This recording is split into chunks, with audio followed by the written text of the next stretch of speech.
Welcome back, guys, to 305K. We're here to debrief the Dutch Grand Prix and what was the craziest race of the season. We have Isack Hadjar finishing P3. We have Ollie Bearman going from the pit lane to the points. It was a Yeah, crazy race, even it without rain. was, I gotta be honest, maybe the least enjoyable race of the season for me.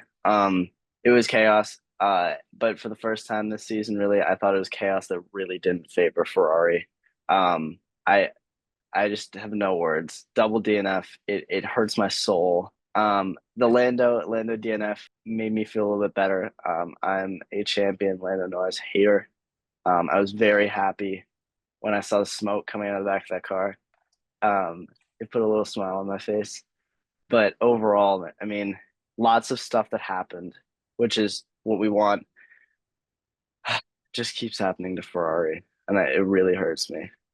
And, it was a fellow Italian that really did it to Charles Leclerc and Kimi Antonelli. But, Oh, I man, don't think he should ever get let back into the country after that. I mean, he's gonna get stopped at customs and told to ship his ass back to wherever he's coming from. I mean, I was losing my mind watching this race. I Hamilton is self-imposed, but he goes in right after Leclerc pits. He kills our strategy.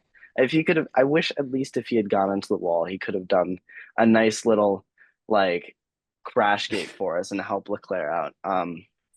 And then yeah, Antonelli, the incident with Antonelli, it was just unnecessary. It's the second time this season where I think Antonelli's kind of had a crash with someone where it's taken them both or it's taken the other person out of the race. That's clearly been a one-sided incident. Um, and I really, I think that I could see the thought process, but at the same time, I really don't like it. I really don't like it. Um, and and I, the scenes after, I mean, if I'm Charles Leclerc, it's just the worst way this season could have gone. yeah, I can see the frustration through everything you Hmm. just said there, Tucker. But some other I'd say positive things happen in this race. I think the most important thing that we need to discuss is Isack Hadjar finishing Hmm. P3. He Yeah, qualified P4, and for most of the race, he's sitting there, and then all of a sudden, Lando's engine blows up, blows and up. Yeah. he goes right into the Yeah. Well, I podium. mean, And I'm on the other side of it because I was watching, hoping that Leclerc could get by early on, and it really did. It was like he was driving this tractor that was 100 feet wide, and the Dutch Grand Prix. It's not a great overtaking track. I think it had the most overtakes a couple years ago, but it was pretty rain induced. I mean, for the most part, all of your overtakes are going to happen down the main straight. There was one, I think, in my opinion, move of the season by Leclerc where he went around the outside in man, the other DRS zone, but that is like literally a lottery 1 in a million move that he had on George Russell, and it came at a cost too with some of his bodywork coming off. Um, but it's nothing to take away from the fact that that is drive of a career for Isack Hadjar, and mm-hmm. the progress that he's made this year has been really good. And I Yeah. think that it's fair to say, and this isn't just recency bias, but it's fair to say that he has been the best rookie this season. Yeah, a couple weeks ago when we did our first episode, I was going with Kimi Antonelli being the best rookie, but I had Isack Hadjar as my second. I think it was a P9 or P11, but I had Isack Mm-hmm. Hadjar relatively high, but he has driven very well. It's in an RB that's been good, but nothing you've never seen before. And it's just Yeah. he put it on P4, had a great consistent race, and all of a sudden he lucks not I wouldn't even say lucks into. I mean, obviously he probably Yeah. wasn't He going to did pass drive a Lando, great race. but he drove it to the point where he was able to take advantage of Lando DNFing. Mm-hmm. So it was a impressive drive. I was not expecting it out of Hadjar this early in his career, but I think it's just a Mm-hmm. testament to what his Yeah. career could end up being in the future. Yeah. And I think that there's a lot of talk about how he was getting nosebleeds qualifying P4. Um, but in the same sense, he did the same thing in Monaco where he qualified really high up and held his own that race. And he does the same thing here where he drives to the skill level of the people around him. And I had him criminally low in my midseason rankings. I think I had him 13th. And Yeah. Antonelli 7th. I would have switched those. Actually, now I put Antonelli dead last behind Colapinto because I cannot believe the crash. I mean, it's still front of my mind because it made me so unhappy. Yeah, that was But great. yeah, but to switch, I mean, the other rookie that gets overshadowed here is equally impressive, if not more so, in my opinion, is Bearman going from the pit lane to P6. Um, Absolutely. I did have him tagged as my pick for the surprise points. I'm not gonna lie, I didn't expect it to be that drastic. And I know I texted you after qualifying saying that prediction might be done. Like I might have made a really big mistake there. And then he came out and put in the drive of his career. Yeah. Um, and I'm really proud of him. I think he probably watched the episode and saw that I had that tagged. Um, but another guy who just considering the first race of the year, Bearman and Hadjar were not the two rookies that I thought were going to come out and perform. Yeah, I feel like you were talking a couple weeks ago. We were both saying how Bearman has kind of disappointed us to this point, Yeah, and for sure. he had those couple very impressive drives for Ferrari last year, and Mm-hmm. he goes in this Haas and just doesn't perform to the level we expected him to. Yeah. And then out of nowhere, coming out of the break, he's in P6 after the race on an Yeah. incredible drive. So I just think it's a testament to you shouldn't count any of these drivers out. Yeah, And for sure.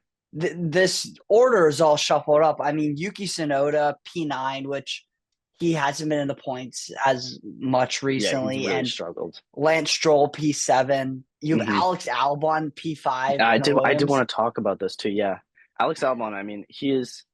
We both tagged him pretty high up, I think, in our midseason rankings, but just right back pedal to the metal at the start of after the summer break. I mean, that's a really, really good result for him. Lance Stroll the same way, where I think he must have like smelt the air a little bit and seen that there was rain and decided to turn it up.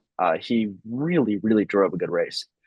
And Mm-hmm. he even finished above Alonso, where for a second there, like the way that the order was shifting up, I think the bottom 10 like looked like they could finish last on the road for like Mm-hmm. it could have switched all around. I remember seeing Bearman last on the road, I think 40 laps into the race.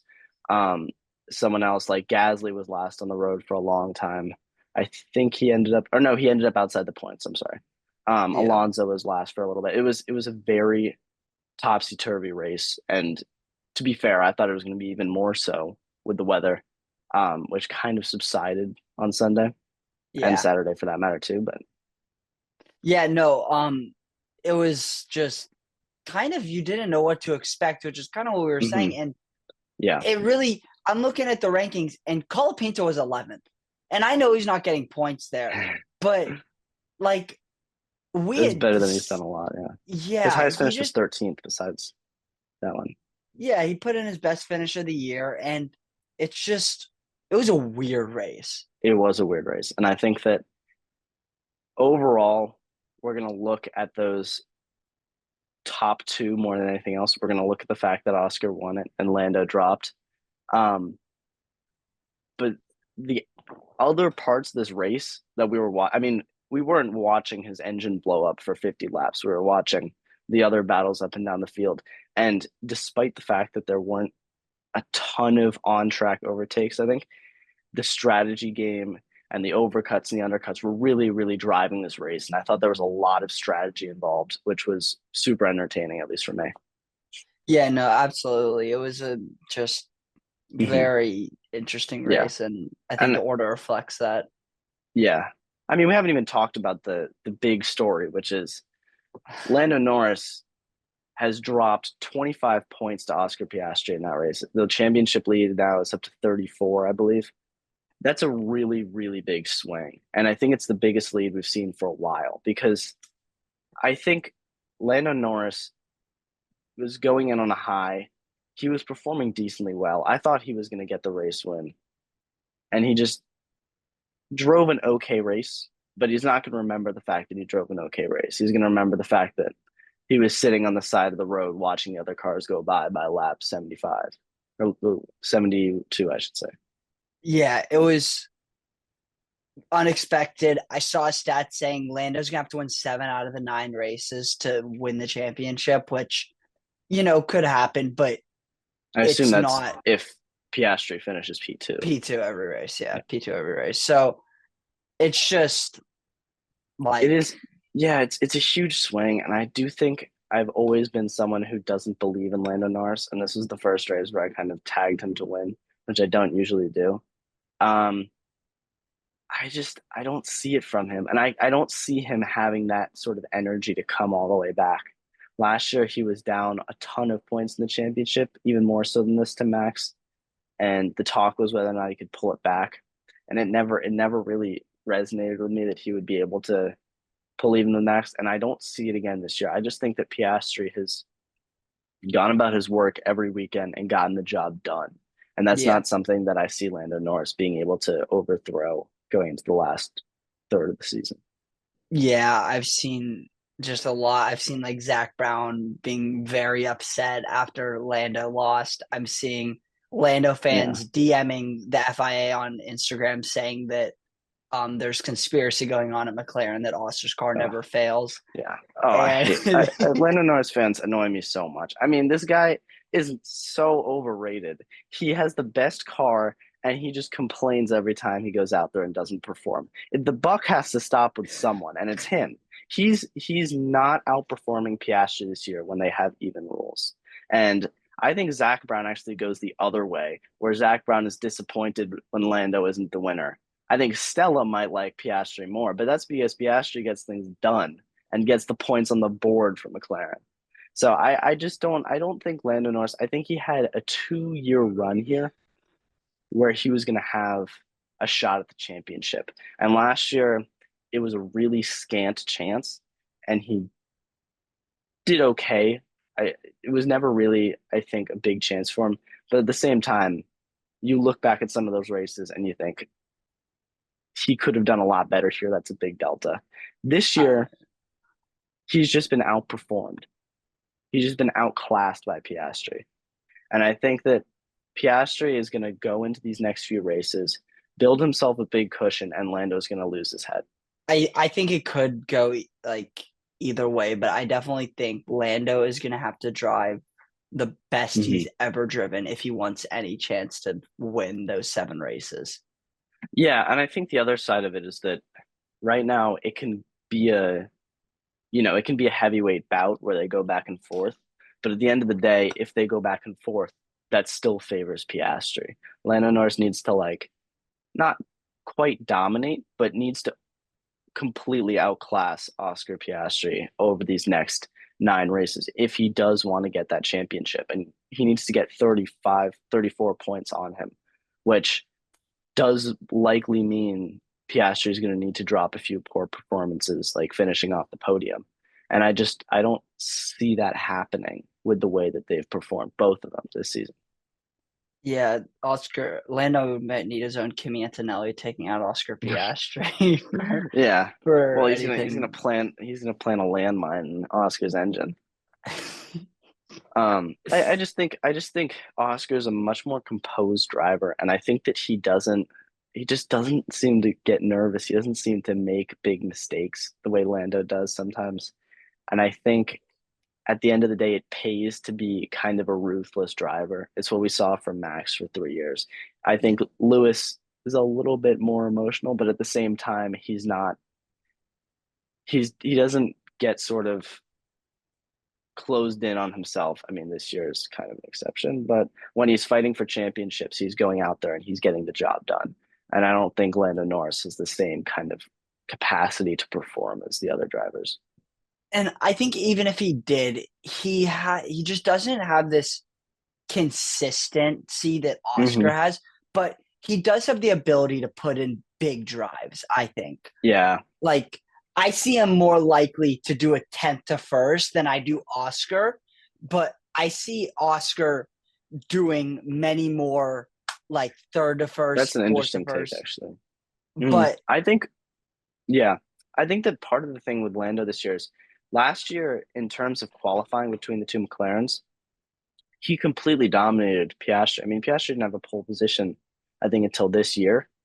Um, and it's completely flipped. And I think it was, breaking down the levy of getting his first position before Piastri started to get more. But at the same time, I kind of assumed going into this year that it was going to be Lando on pole for a majority of the races, regardless of whether or not he was going to win them. Just very unexpected, I think. I don't think either of us expected Lando's engine to Hmm. blow up first Yeah, I race mean, from back from the summer break. I had him winning, and everything in my brain and everything that I've watched this season told me that he wasn't going to win. And I decided to say, you know what? I'm going to give Lando Norris a chance. I'm going to put my chips on Lando Norris. And I suppose it's not entirely his fault, but no, it doesn't happen. It's not going to happen for him. He drove a super dominant performance here last year, was on pole, won by 18 seconds. And this year just wasn't there. I mean, the McLarens look really far ahead qualifying. Yeah. And at the same time, I think it's consistently looked like Piastri's better pace. And he's been able to hook it Yeah. up at the right times too. Yeah, I think he has. It's just, man, that was a crazy one. Yeah. I don't think I there's mean, any other and way to describe it.